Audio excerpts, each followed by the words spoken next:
Oh yeah, it's Rob doing a bit of a pen review. This is the Jinhao 992. There's another Jinhao pen, cheap thing from eBay, about £1.50, postage included to the UK. So you know it's a very affordable fountain pen. Don't know why I bought this one in particular, other than it's a grey pen, and I wanted to try out a few grey inks. What I'm also going to do in this review is also a little bit of an ink review, combine the two so that we've got a grey pen with grey ink. 992 is all plastic. Yes, it's got a metal clip, there's a cap band and unscrews. It's got a metal area at the base of the cap. It's very much a traditional cigar torpedo type shaped pen. Tapers down to the end here. There is this bit here. See if we can get that in focus. This end finial has a ridge. So even though this bit's plastic, this bit, there's a tiny little knobby bit which is obviously inserted and or glued in. So yeah, it's not an eyedropper type pen. It's not going to work. It might do, but personally I wouldn't trust it. So the pen itself, the dimensions, the length overall capped is 13.4 centimeters. Uncapped is 11.7 centimeters. It does post, and it posts actually quite nicely. Slides on there, it's very secure. I think that's quite a nice weight in the hand. A little bit back heavy, but you know, it's comfortable. So the length posted is 14.3 centimeters, so relatively long. And yeah, it fits in the hand perfectly well unposted, so you don't have to. It's not necessary. Parts of the pen, the section is slightly tapered with a flare at the end there, and in the middle the section has a diameter of 0.9 centimeters. The barrel, roughly in the middle here, is about 1.3 centimeters in diameter, so quite chunky. The overall weight with the cap on is 17.4 grams. Not a heavy pen, it's all plastic, so it's not like the other Jinhao X450s etc, which are made of metal. Uncapped, it weighs 9.5 grams and the cap weight is 7.7, thereabouts. So, very cheap, very affordable.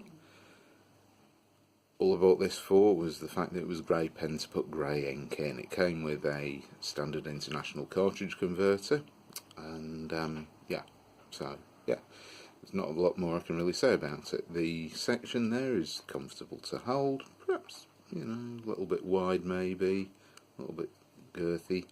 There's hardly any step up that you can really feel there or there, and the threads aren't sharp at all. Yeah, you're going to be able to hold this and the threads don't even get in the way.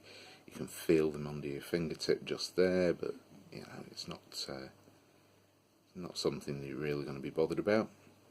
Medium nib, it's just a steel nib, nothing fancy.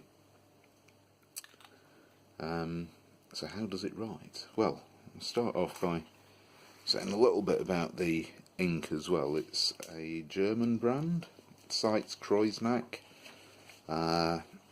It's their Slate Grey. Don't worry, I'm going to put the spelling and everything up on the screen shortly, because I'll probably get it wrong. Certainly my German pronunciation is okay, but not great. And we will do the ink and the pen review now. So let me just adjust the camera a moment.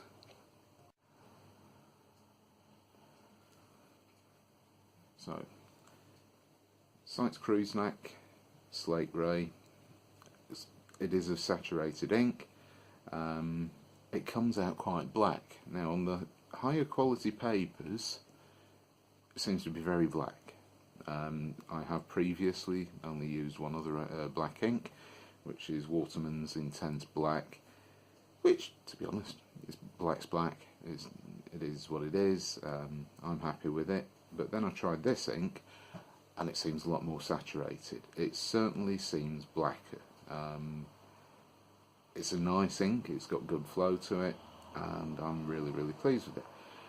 But on, if you like, really cheap paper, copier paper, laserjet paper, that type of thing, the slate grey colour really does come through. It goes on black, very saturated, and as it dries within a few minutes, it turns into a really dark slate grey. And I'm talking slate as if it's been raining. It's that sort of grey, not a graphite type grey. So it's really, really nice, nice ink from that point of view. I haven't noticed any shading on any paper, but it's a nice colour. I'll do a writing sample now so you can see how this pen and the ink performs. Bit of a hard start.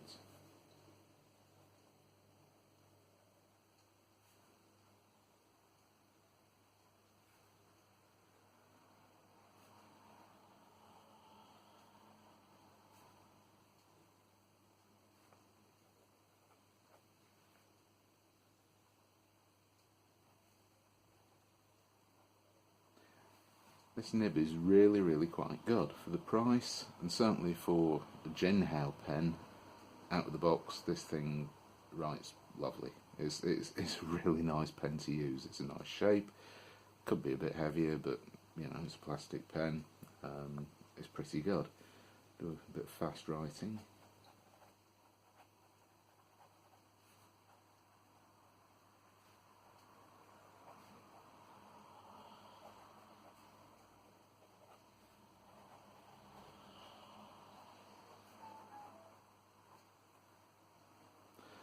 Keeps up, no skipping, nothing. It's a solid writer. I've never written sort of more than a couple of pages with this, so I don't know if this pen suffers from the ink starvation issues that I've had with some of the other Jinhao pens, where the feed doesn't quite seem to catch up. And I'm not going to prime the feed. I want a pen to write. I'm not into priming feeds.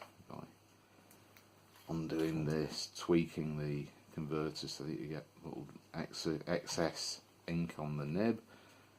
That's just a faff. That's not much fun to do, and it slows everything down. So, I'll do a little bit more writing with this. I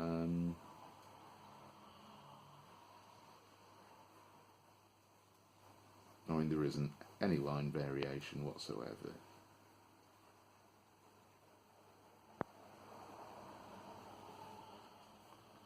Reasonably wet pen, medium, I'd say. It's not a big deal. I mean, I don't know if that's actually coming out quite well now. The grey colour there rather than the black.